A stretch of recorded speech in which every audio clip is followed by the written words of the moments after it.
Halo semuanya, selamat malam. Oke, ya, jadi hari ini ya spesial konten sebenarnya. Makanya aku pakai PC guys, dan sebenarnya memang enak banget ya pakai PC untuk nge-record untuk konten gitu ya. Cuman ya kadang memang waktunya itu apa ya? Nggak keburu gitu, pengen ngonten tapi masih ada kerjaan yang lain, makanya lebih enak, lebih simple tuh pakai iPad. Tapi sebenarnya jujur aja kalau pakai PC ini enak, lebih clear ngelihatnya, outlooknya juga lebih luas, kemudian soundnya juga lebih enak gitu kan, karena pakai mic, bukan bukan pakai apa ya, bukan pakai mic iPad gitu ya. Cuman ya itu dia tadi, pengen memang setiap konten harusnya pakai PC gitu biar proper. Cuman kadang waktunya itu yang mengharuskan ya harus kejar update nih hari ini nih gitu ya. Nah jadi ya, karena ini konten yang ada yang request gitu kan, bang coba bahas koin AI bang, udah lama banget nggak dengar koin-koin AI yang dipom-pom-pom-pom, ataupun apa namanya, ataupun perkembangannya sekarang gimana nih, masih layak di buy atau di koleksi untuk spot nggak nih. Nah kita bakal lihat, karena kemarin nasibnya itu gila gitu, banyak orang yang cuan parah, tapi banyak juga nggak sedikit juga ya yang belakangan ini boncos gara-gara koin AI, dan sangkutnya itu lumayan lumayan dalam gitu ya. Nah nanti kita bakal ngeliat, kita bakal bahas juga sekaligus. Tapi sebelumnya terima kasih pada teman yang udah nge-like ataupun nonton video ini. Dan bagi teman-teman yang mau trading ya, aku pakainya di Binance karena di Binance ini lebih proper. Apalagi main spot ataupun feature-nya. Sebenarnya feature itu banyak marketnya ya, tapi untuk di Binance itu kadang memang agak sedikit apa ya, agak sedikit memacu adrenalin lah pokoknya ya. Ada beberapa hal yang memacu adrenalin, tapi jangan khawatir, dananya intinya aman ya. Itu aja sih sebenarnya. Kalau misalnya untuk bilang fiturnya bagusan mana bang daripada misalnya Bing X atau OKEX atau Bing Bond atau yang lainnya gitu ya. Ya kalau menurut aku lebih banyak yang market feature lebih bagus gitu kan. Contohnya Bybit juga mungkin lebih bagus gitu daripada yang ini. Cuman ya mikir dananya safu aja ya, dananya aman aja, udah itu aja gitu ya. Nah jadi so far kalau kita lihat ini Bitcoin ya, nah kurang lebih dia belum mampu menjebol 284 ya. Sekali lagi ini belum mampu menjebol 284, dan polanya kalau kalian lihat ini persis banget dengan yang kayak gini guys ya. Naik, kemudian ke pom-pom, kemudian dia turun, kemudian dia membentuk kayak pola U, kemudian yang terakhirnya dia akan naik dan nge-wick gitu ya. Nah, naik, nge-wick, kemudian baru turun. Apakah akan pola serupa? Ya, kita masih belum tahu ya, karena beberapa banyak news juga ada malam ini, kemudian tanggal 12 ada malam ini ada rapat dadakan The Fed, kemudian tanggal 12 ada CPI, dan itu akan memacu market, itu kan bergerak volatile ya. Tapi apakah endingnya akan naik atau turun? Ya sejauh ini aku belum berani spekulasi terlalu jauh sebenarnya, tapi ya cenderung dominan memang kalau aku lihat itu arahnya adalah turun ya. Ada beberapa alasan kenapa turun gitu ya. Udah aku bahas juga di sorry, sering banget di video-video sebelumnya kenapa alasannya turun, yaitu adalah polanya ini kalau kita perhatikan adalah pola descending triangle guys ya. Kita lihat ya, descending triangle pattern ya. Descending triangle adalah pola yang mana dia ngeritest resist ya. Sekali lagi dia ngeritest resist, kemudian di resistance-nya itu dia nggak apa ya, nggak mampu untuk naik lagi. Nah tapi ini dari atas gitu ya, dari atas ke bawah. Nah apakah akan sama dengan di sini, karena di kan dari bawah ke atas ya. Nah ini aku kurang apa ya, kurang tahu juga, tapi polanya sejauh ini untuk short term ya ini descending gitu ya. Nah descending sebenarnya ada juga yang dari atas ataupun dari bawah. Nah pernah kejadian, beberapa kejadian ya kayak gini ya. Nah ini dari bawah naik, kemudian descending, kemudian bisa turun. Dia random random juga gitu, kayak ini juga, ini naik dari bawah ya, naik dari bawah, kemudian descending baru turun. Tapi ada juga beberapa apa ya, beberapa analis yang bilang dia harus dari atas gitu. Nah itu kan ya mana yang valid aja lah gitu ya, tapi yang pasti adalah descending gitu. Oke, kita lihat lagi.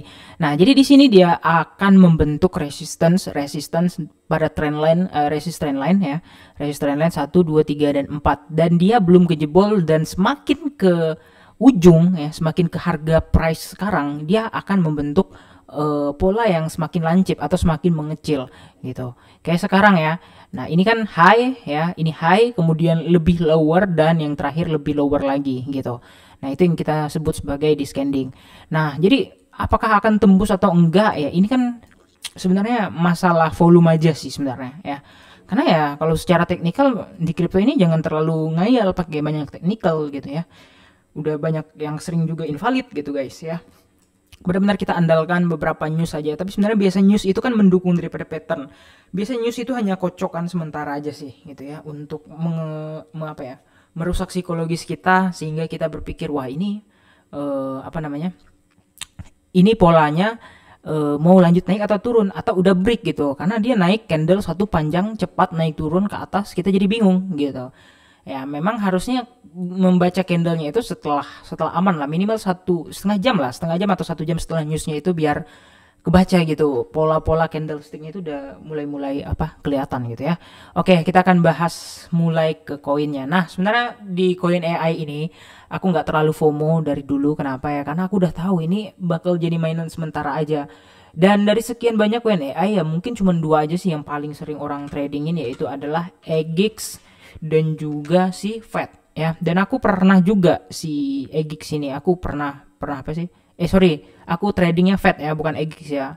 Aku pernah trading gitu. Nah, ini Binance ini, EGX yang BUSD ya.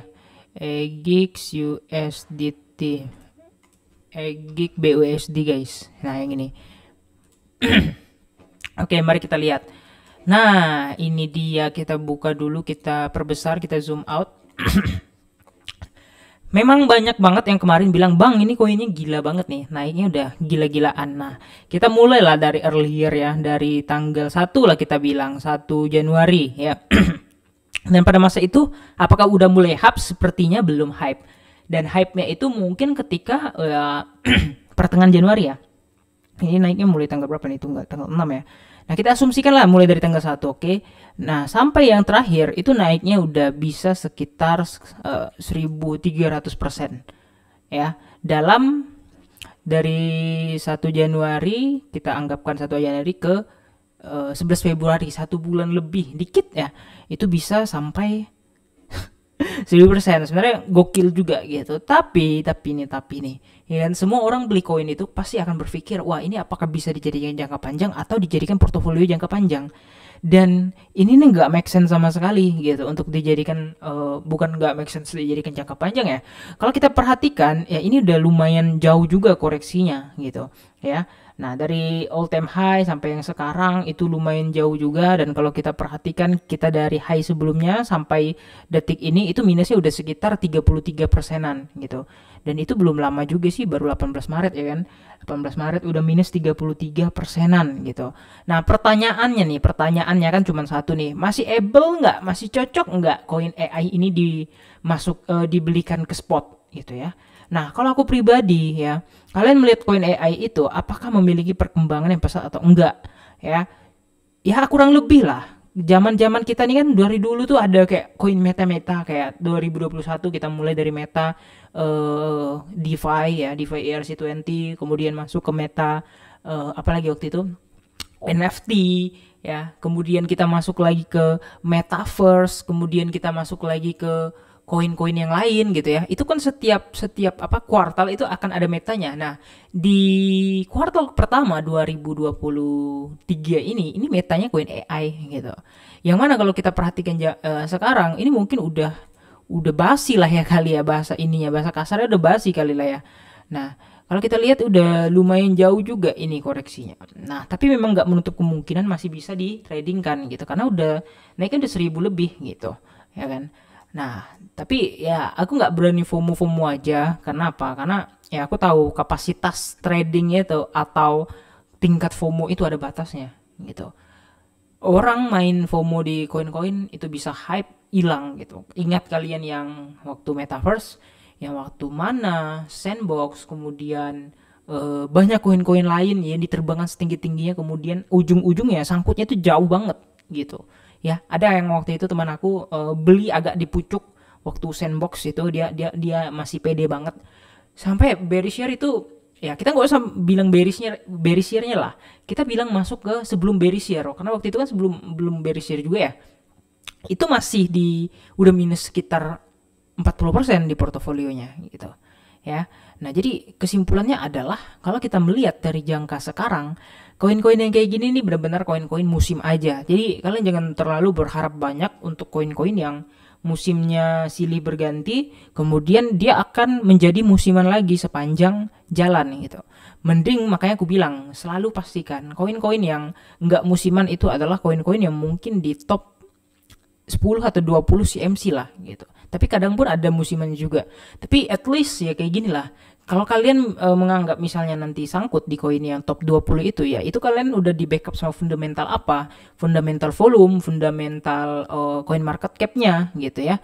Nah, jadi itu akan sedikit menolong dari rasa ketakutan kalian terhadap koin tersebut gitu.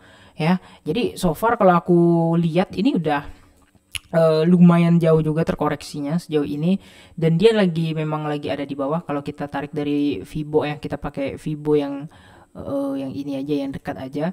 Nah, sedikit kejebol dari 0,6 ya. Harusnya sih mampu mempertahankan 0,6 gitu. Ya, harusnya. Karena apa? Karena ini kan udah lumayan di atas, jadi kita incar koreksian ke bawahnya gitu. Ya. Nah, jadi so far ini kalau dari EGX, kalau menurut aku sih no banget gitu. Karena nih benar-benar udah lewat gitu. Kayak kemarin kalian yang FOMO ya, kayaknya contohnya yang tahun lalu lah, waktu masih bullish year aja, kayak yang Sushi, Uniswap, SNX, kemudian apa lagi, banyak banget koin-koin yang ujung-ujungnya ya dimainkan untuk musiman aja gitu ya. Nah, kemudian satunya lagi Fed. Nah, aku pernah profit sekali aja di sini nih. Fed. Oke, ini lebih jauh lagi ya. Nah, kalau kalian lihat ini dari high-nya sebelumnya, dari atas banget kita hitung ya sampai detik ini udah mungkin sekitar, nah ini yang aku bilang udah sekitar udah 43%, hampir 45% juga gitu ya. Dan secara continuation bearish ya, aku waktu itu mainnya di sini guys ya. Ini cepat banget naiknya. Kemudian cepatnya juga kebantingnya. Ya, secara continuation bearishnya, kalau kita lihat ini masih pola yang sama, yaitu adalah descending ya, descending triangle. Ini polanya sama banget, yang mana descending ini adalah pola endingnya terjun gitu ya. Pola ending terjun, reject di sini, di sini, dan ini kita nggak tahu apakah retest atau reject. Tapi sejauh ini ya kalau kita pakai 4 jam bearish. Kenapa? Karena udah di bawah MA200 dan udah lumayan jauh dari MA200-nya. Dia mau retest pun ini harus hanya pom-pom aja, karena di sini banyak resist juga gitu ya. Dia harus pom-pom ke sini 0,369, wah itu jauh banget bos gitu kan. Nah, jadi apakah akan melanjutkan penurunannya dari si descending triangle-nya ini? Yaitu kelanjutannya kita nggak tahu-tahu juga gitu ya. Meskipun Bitcoin baik-baik aja nantinya ya, kita akan melihat beberapa momentum yang akan menjadikan harga atau market itu bergejolak gitu guys ya. Nah, jadi kira-kira gitu aja. Jangan lupa untuk like dan subscribe ya. Jadi hati-hati, and see you in the next video.